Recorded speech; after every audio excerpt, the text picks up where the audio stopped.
온 가족이 주님과 만나는 가정예배, 주만 예배의 시간입니다.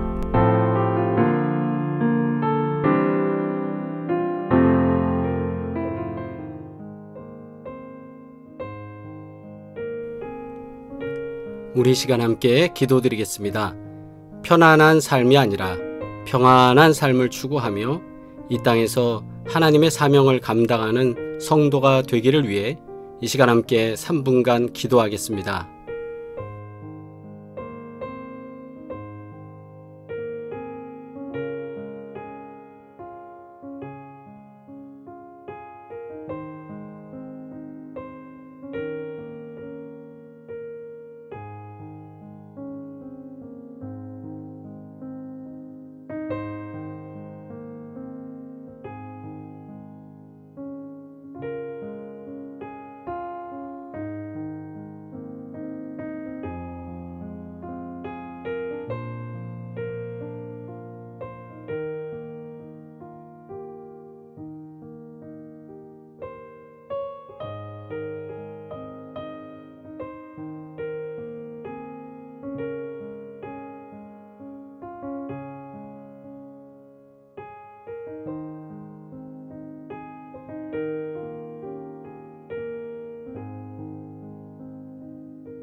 이 모든 말씀 예수 그리스도의 이름으로 기도드리옵나이다.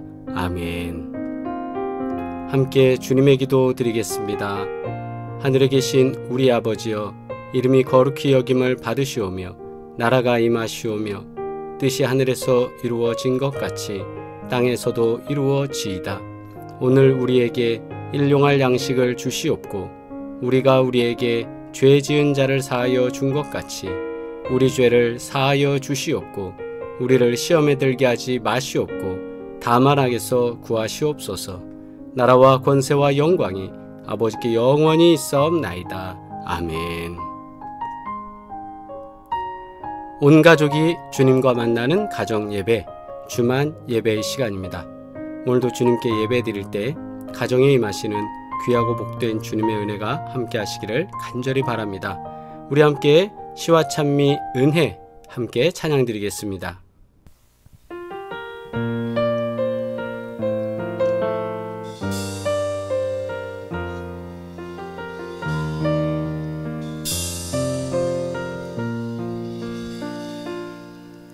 내가 누려왔던 모든 것들이, 내가 지나왔던 모든 시간이, 내가 걸어왔던 모든 순간이 당연한 것 아니라 은혜였소. 아침 해가 뜨고 저녁에 노을, 봄의 꽃향기와 가을의 열매,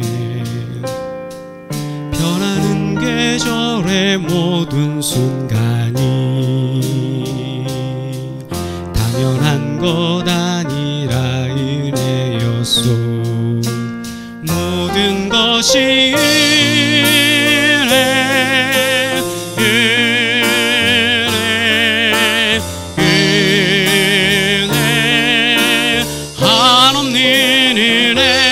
내 삶에 당연한 건 하나도 없었던 것을, 모든 것이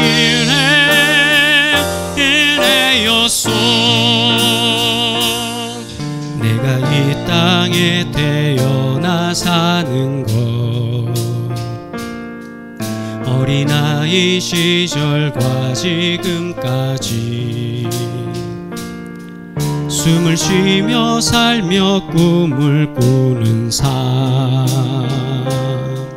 당연한 것 아니라 은혜였소. 내가 하나님의 자녀로 살며 오늘 찬양하고 예배하는 삶, 복음을 전할 수 있는 축복이 당연한 것 아니라 은혜였소. 모든 것이 은혜,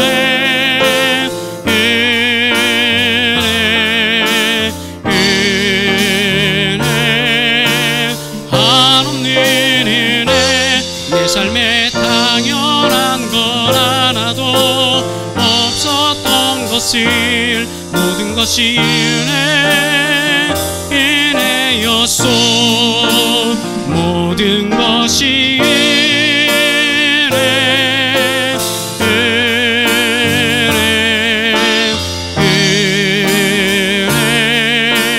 한없는 은혜. 내 삶에 당연한 건 하나도 없었던 것을, 모든 것이 은혜였소.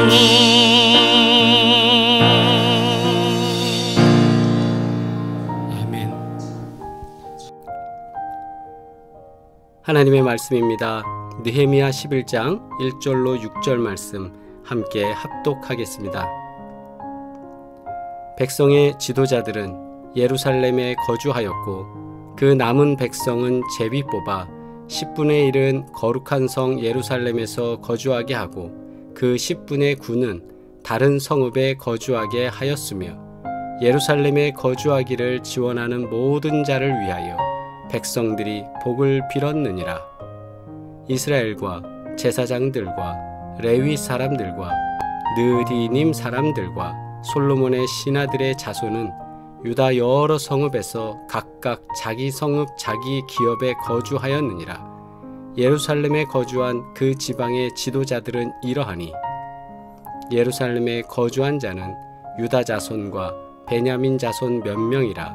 유다 자손 중에는 베레스 자손 아다야이니 그는 우시야의 아들이요 스가랴의 손자요 아마랴의 증손이요 스바랴의 현손이요 마할랄렐의 오대손이며, 또 마아세야니 그는 바룩의 아들이요 골호세의 손자요 하사야의 증손이요 아다야의 현손이요 오야립의 오대손이요 스가랴의 육대손이요 실로 사람의 7대손이라. 예루살렘에 거주한 베레스 자손은 모두 468명이니 다 용사였느니라. 아멘. 주신 말씀을 통해 주의 집에 평안히 거하는 사람이라는 제목으로 함께 은혜 나누겠습니다. 예수님의 제자로서 위대한 사도의 반열에서 주님을 위해서 하나님 나라를 위해 귀한 사역을 할 수 있는 기회가 열려 있었지만 그 길을 가지 못한 사람이 있습니다. 그는 바로 가룟 유다입니다. 그는 과도하게 재물에 대한 탐심으로 인해 멸망의 길로 가고 말았습니다. 유다는 예수님을 돈으로 유혹했던 마귀의 유혹에 넘어가고 말았습니다. 돈에게 절하면 온 세상을 갖고 품을 것이라는 환상을 갖게 되었습니다. 그래서 탐심에 따른 멸망의 고통이 그에게 있었습니다. 이 탐심은 편안한 생활, 안락한 일상을 누리고자 하는 인간에게 있는 욕망이고 이 욕망에서부터 이 탐심은 시작됩니다. 누구든지 가룟 유다처럼 돈의 노예가 되면 돈이면 다 된다. 돈이 있으면 다 돼. 아이, 돈이면 안 될 게 뭐 있어. 이렇게 생각하는 잘못된 신념, 이 잘못된 신념을 가지고 살아가게 되면 결국 인간은 황폐한 삶을 맞이하게 됩니다. 왜냐하면 세상에는 돈으로 살 수 없는 것들이 너무나도 많기 때문입니다. 그래서 신학자 피터 리브스는 돈으로 살 수 없는 것들이라는 글에서 이렇게 썼습니다.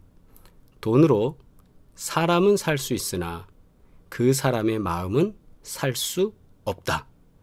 돈으로 호화스러운 집은 살 수 있으나 행복한 가정은 살 수 없다. 돈으로 최고로 좋은 침대는 살 수 있어도 최상의 달콤한 잠은 살 수 없다. 돈으로 시계는 살 수 있어도 흘러가는 시간은 살 수 없다. 리브스의 이 귀한 문장은 우리들에게 편안과 평안, 돈이 있어서 좋은 집에 산다는 그 편안함과 좋은 베드에서 잔다는 그런 편안함과 안락함, 그러나 거기에 있다고 해서 굿슬립, 잘 잘 수 있느냐? 그 사람이 흘러가는 시간을 막을 수 있느냐? 그 사람의 마음에 평안이 있느냐? 이건 다른 문제다라는 거죠. 그러니까 돈으로 다 살 수 있다 라고 하는 사람들 입장에서는 아니야, 그래도 할 수 있어 라고 할 수 있겠지만 현실은 그렇지 않습니다. 우리에게 많은 것을 생각하게 하고 편안과 평안이 어떻게 구분되는지 이 문장으로 이해가 되리라 생각합니다. 사람들은 편안한 삶을 살기 원합니다. 그죠? 좋은 집에 살고 싶고요. 따뜻하게 있고 싶고 그렇죠. 그러나 편안하다는 것과 평안한 것은 다릅니다. 이 구별을 우리는 할 수 있어야 됩니다. 적어도 믿음의 삶을 사는 사람들은 이것은 해야 된다 생각합니다. 편안, comfort라고 하는 것, 몸과 환경이 편안한 것을 말합니다. 그러나 평안이라고 하는 peace, 안녕이라는 이것은 마음과 영혼의 차원입니다. 환경이 편안하다고 마음도 평안해질 수 있을까요? 위의 문장에서 우리가 발견한 것처럼 그렇지 않습니다. 이 구별이 모호하면 진정 우리가 추구해야 될 것은 놓치게 됩니다. 그리고 땅에서 모락모락 올라오는 미라지, 즉 신기루의 유혹에 우리는 넘어가고 말기 때문에 이 구별이 좀 정확해야 합니다. 혹시 편안히 주는 신기루로 인해서 이것이 평안이라고 착각하고 계십니까? 편안과 평안에 대해서는 예수님께서 하신 말씀을 통해서 우리가 알 수 있을 것 같아요.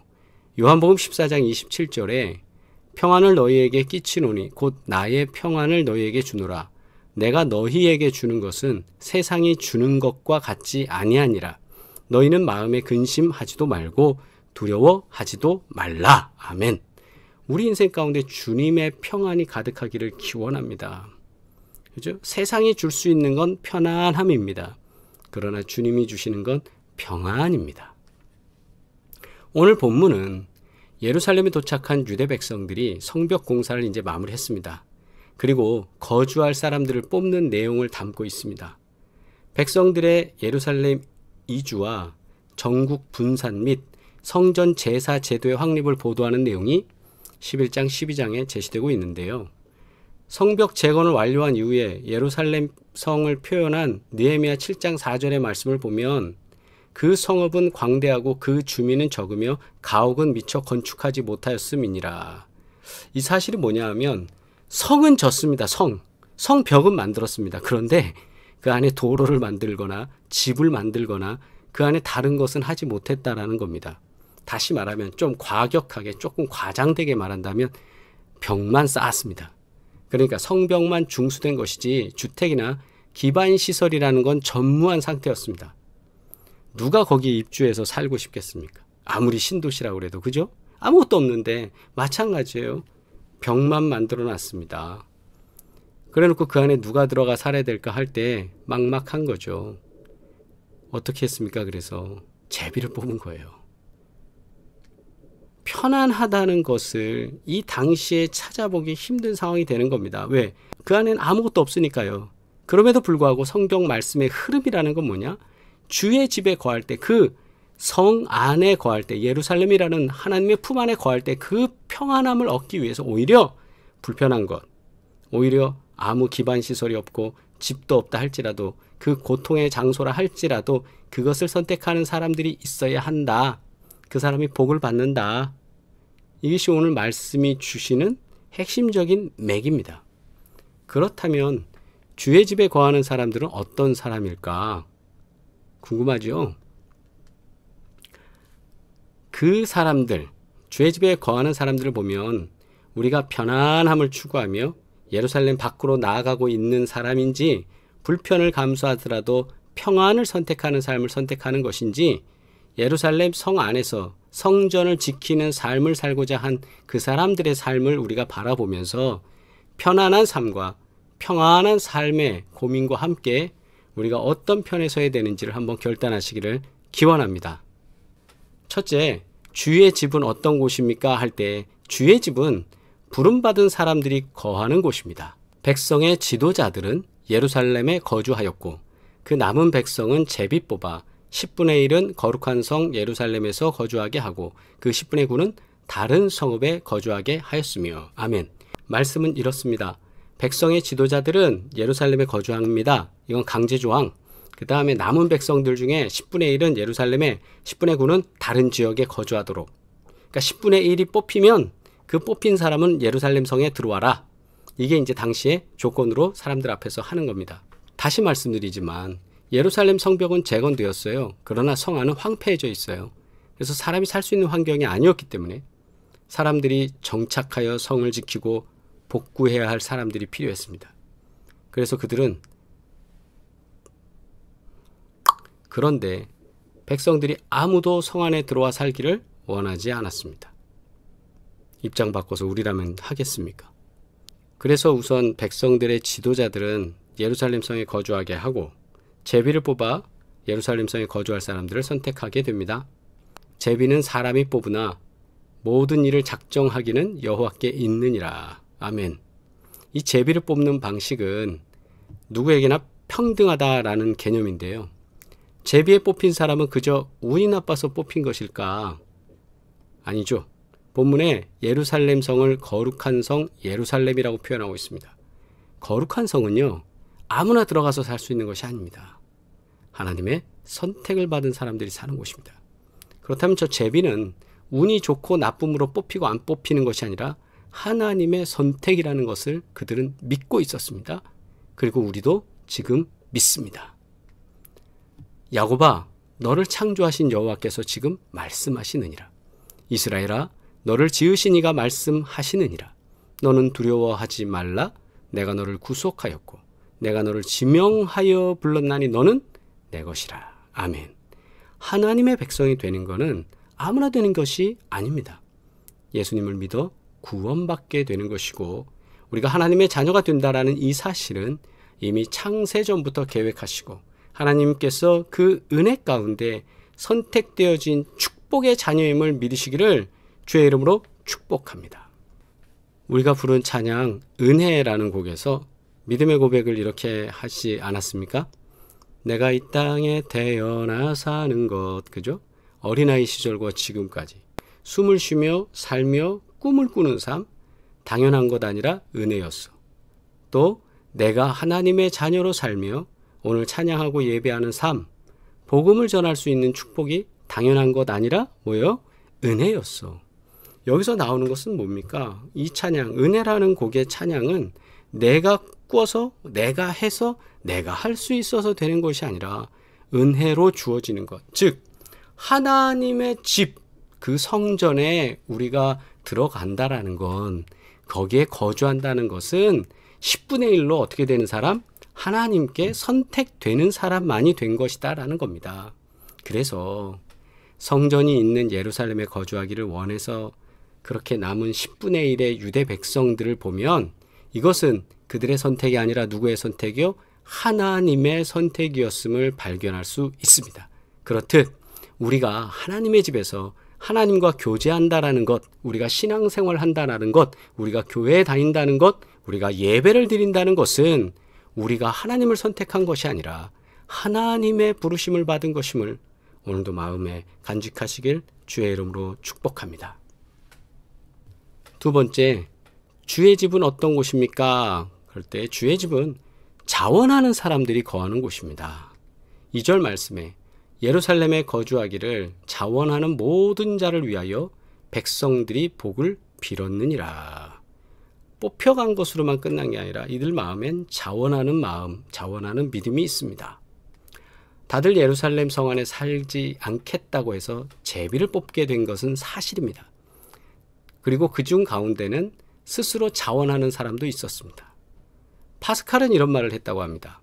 가슴은 머리가 알지 못하는 것을 알고 있다. 머리와 이성이 아니라 큰 가슴으로 생각하기 시작하고 결단하게 되면 그로 인해서 우리가 맞이하게 될 어려움은 오히려 내가 할 일이다, 사명이다, 꿈이다, 비전이다, 이렇게 해서 나한테 다가오는 것이죠. 그래서 사명자는 머리로 일하는 사람이 아니라 가슴, 뜨거운 가슴, 즉 사명으로 일하는 사람입니다. 사명자는 조건을 보는 것이 아니라 사명을 따르는 사람입니다.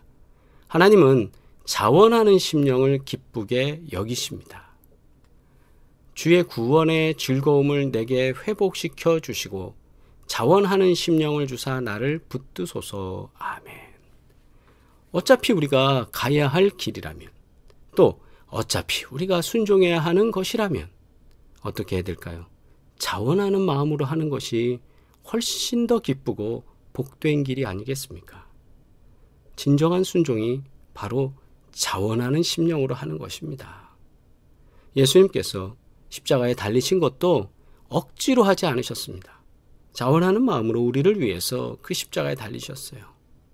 오늘도 우리가 주의 사명을 감당할 때 자원하는 심령으로 주님의 사명을 감당하고 주님께 헌신하시길 주의 이름으로 축복합니다. 그러면 주님이 기뻐하시리라 믿습니다. 하나님의 사역은 그렇게 하는 것입니다. 자원하는 겁니다. 누구 할 사람 없습니까? 찾고 찾다가 미루고 미뤄서 하는 것이 아니라 머리로는 어떻게 될지 모르지만 내 가슴이, 내 사명이 불타오르는 가운데 저거 내가 해야 되겠다.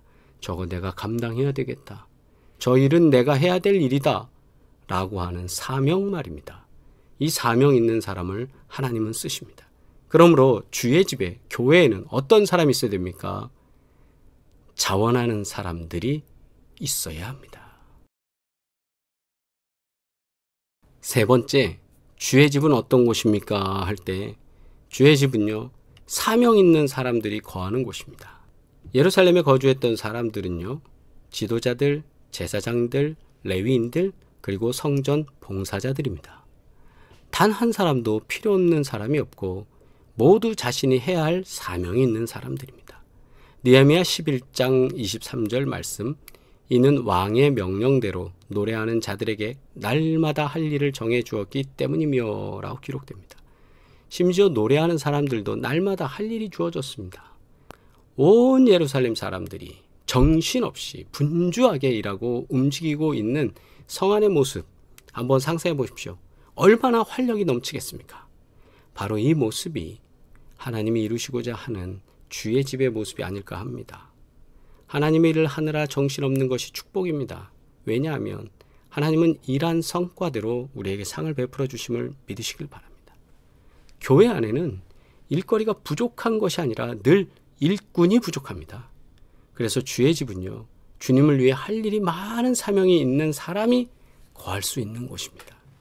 오늘도 우리가 주의 집에 거하기를 원할 때 사명 감당할 수 있기를 주의 이름으로 축복합니다.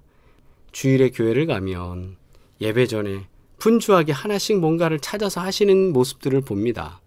그냥 앉아서 가만히 있다 예배 드리는 분도 계시지만 뭔가 하나 이상 찾아서 꾸미기도 하고 물도 끓이고 커피도 나르고 섬기기도 하고 이런 모습들이 얼마나 보기 좋은지 모릅니다. 요한복음 9장 4절에 때가 아직 낮음에 나를 보내신 이의 일을 우리가 하여야 하리라. 밤이 오리니 그때는 아무도 일할 수 없느니라. 저는 이 말씀 속에서 밤은 우리가 심판의 밤도 있겠지만 우리 인생의 밤도 있습니다. 저는 약해지고 또 병들어서 고통받을 때마다 이 말씀을 생각합니다. 이 말씀을 묵상할 때 우리에게 낮이 있을 때, 기회가 있을 때, 사명 감당할 때, 젊을 때, 힘 있을 때, 시간 있을 때 그때 더 감당해야 돼요. 우리가 늙어서 연약해지고 병들고 그리고 또 우리의 삶이 마감하면 더 이상 할 수 없기 때문입니다. 성도는 편안한 삶을 살기 위해서 예수님 믿는 사람이 아닙니다. 기도하면서 뭐만 주세요, 뭐 주세요 맨날 그러는 사람 아닙니다. 평안한 삶을 살기 위해 주님을 믿는 사람들입니다. 다만 우리가 이 땅에서 주님의 집에 거하다 보면 하나님의 사명을 감당하며 사는 것이 힘들 때 있습니다. 또 아무도 알아주지도 않을 때가 있습니다. 그러나 우리 주님께서는 다 기억하시고 인정해 주십니다. 참 그래요. 사람들은요, 선한 일을 해준 것에 대해서 기억 잘 못해요. 그러나 하나님은 다 하신다잖아요. 주의 집에 거하며 날마다 하나님이 주시는 평안의 그 은혜 안에 살아가시기를 주의 이름으로 축복합니다. 우리가 처음 말씀을 시작할 때 돈으로 살 수 없는 것들에 대해서 한번 생각해 봤습니다. 어떤 친구가 결혼을 했습니다. 친한 친구에게 결혼식 축사를 부탁했다고 합니다. 그래서 그 친구는 결혼식 때 멋지게 축사를 했습니다. 신랑은 그의 축사에 감동받았습니다. 시간이 흘렀습니다. 어느 날 축사를 맡은 친구의 축사가 단돈 몇십 달러의 축사를 써주는 업체에 부탁해서 산 것이라는 것을 신랑이 알게 되었어요. 신랑은 오히려 이 사실을 상당히 불쾌하게 생각했습니다. 진심으로 축하해야 될 축사를 돈으로 사서 대신하는 것은 친구의 결혼식에 진심을 담아야 할 도덕적 규범을 거짓으로 대체했다고 신랑은 생각한 거예요. 요즘 축사 서비스는 대필이 아니라 첨삭의 형태로 존재하며 널 위해 썼는데 매끄러운 문장을 위해 첨삭을 받았다고 했다면 신랑은 친구가 돈으로 샀다고 불쾌해야 할까요? 아니면 결혼식을 위해 그 정도까지 노력한 그 모습에 고마워할까요? 과정을 잘 모르다 보면 신랑은 앞에 나오는 행동처럼 잘못할 수도 있습니다.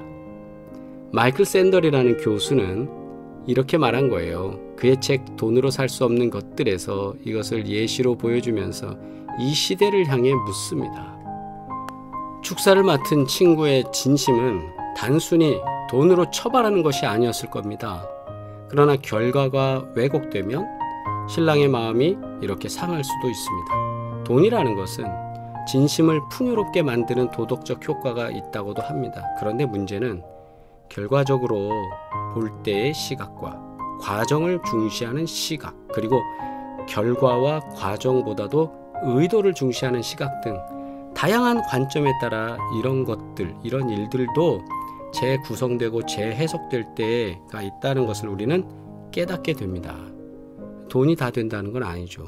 그러나 돈이 또 어떻게 사용되어지는 거냐에 따라 유익하기도 하고 우리에게 상처를 주기도 합니다. 예루살렘 성 안에서 생활한다는 건 편안하다라는 것으로 볼 때 벽만 있는 것이기 때문에 거주하기에는 황무지 같은 곳, 불편한 곳입니다. 어찌 보면 피하고 싶은 자리 맞습니다. 그러나 그것을 선택한 위대한 믿음의 사람들이 있습니다. 그들이 하나님의 집을 선택한 이유는 바로 주님의 성전이 있었고, 그리고 바로 하나님의 임재와 하나님의 약속이 있었기 때문입니다. 우리는 어떻게 해야 합니까? 오늘 우리는 어떻게 해야 합니까? 우리가 주님의 성전에 거한다는 것, 우리가 신앙생활을 한다는 것, 우리가 믿음의 삶을 살아가는 것, 우리가 교회에서 예배드리는 것, 그리고 우리가 하나님의 집에 거하는 성도, 교인으로서 살아간다는 것은 편안함을 추구하는 사람들과 달리 주님의 공급이 가져다주는 평안함을 깨닫는 삶이 되는 줄 믿습니다. 우리는 세상의 가치와 같이 편안한 침대가 더 좋지만 살아보면 평안한 잠이 더 좋다는 것을 우린 다 압니다. 우리가 더 진실되게 하나님의 은혜 안에 거하기를 바랍니다. 기도드리겠습니다. 거룩하신 아버지 하나님, 오늘도 저희들이 예배를 드리며 하나님의 말씀 받게 하여 주시고 편안한 삶과 평안한 삶을 구별하는 지혜를 주시는 애 감사드립니다. 무엇보다도 하나님의 집에 거하는 자, 그 자가 되기를 원하여 주님 앞에 기도하오니 우리의 모든 삶이 하나님의 집에 거하는 사람이 되게 하여 주시옵소서. 저희들이 부르심에 합당한 삶을 살아가게 하시고, 또한 주님께서 우리에게 사명 주심을 이루는 자가 되게 하여 주시고, 진정한 평안에 우리가 가까이 갈 수 있는 자 되게 하여 주시옵소서. 오늘도 도우시는 애 감사하며, 날이 많이 추워졌습니다. 온 가족 모든 식구들 강건하게 하여 주시고 안전하게 또한 보호하여 주시옵소서. 주님께서 내려주시는 평안이 모두에게 임하게 하여 주시옵소서. 이제는 우리를 구원하신 예수 그리스도의 은혜와 하나님 아버지의 끝없는 사랑과 성령의 교제, 교통, 그리고 함께 하시는 은혜가 오늘도 주님 앞에 예배드리는 사랑하는 모든 식구들 가운데 이제로부터 영원토록 함께 하시기를 간절히 축원하옵나이다. 아멘. 할렐루야. 우리 채팅으로 인사 나누시겠습니다. 사랑합니다. 예, 우리 크고 작은 질환으로 인해 기도하시는 분들이 있습니다. 그분들을 위해서 우리가 축복하며 계속 같이 중보 기도해 주시기 바랍니다. 사업장을 위한 축복입니다. 구보공영 송파비오 부동산 헤어플래너 JB 로직스, 하나님께서 도우셔서 형통케 되며 하나님께서 지경을 넓히시고 복되게 하실 줄 믿습니다. 우리 다음 만나는 시간까지 모두 건강하시길 바랍니다. 주님의 이름으로 사랑합니다. 평안하세요.